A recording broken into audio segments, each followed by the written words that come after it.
Hello and welcome to Contrarian Tweets of the Week, where we'll be looking into some of the finest examples of Twitter-based contrarian word farts that this week had to offer. So without further ado, let's get into it. First up was contrarian comedian and bell curve enthusiast Andrew Lawrence, whose racist musings on whether ethnicity is a predictor of penalty success rates led to him cancelling himself.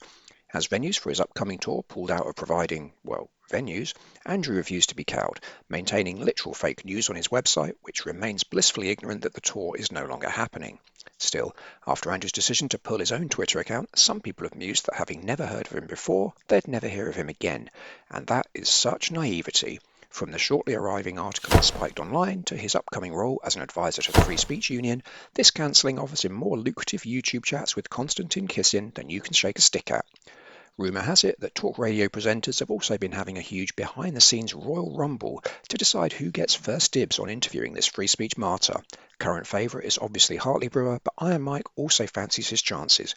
We'll keep you in the loop as the runners and riders approach the finishing line.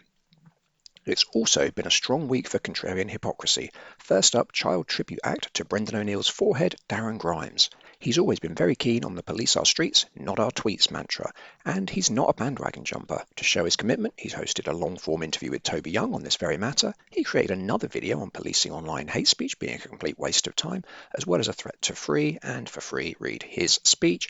And he also created a Facebook post, again showing support for this. So you'll be shocked to hear that he has recently reported a joke tweet about school desk-based onanism to the police, and will be following this up by taking civil action as well. Lovely work, Darren. Your commitment to free speech has never been in doubt. But he is just support for the main act. We actually have corporate-sponsored hypocrisy from Twitch stream news channel run by your racist 13-year-old cousin, GBBs.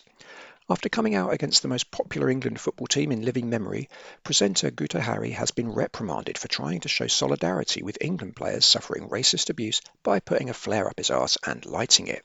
Now, as I understand it, the flare itself isn't the issue so much as the fact he did it while resting his body weight on a Marxist combination of his left foot and right knee while remaining upright. Now, this is a family show, so we've had to blur the offensive imagery, but I'm sure you'll agree that such wanton provocative acts are not consistent with the channel's stated aim of free speech.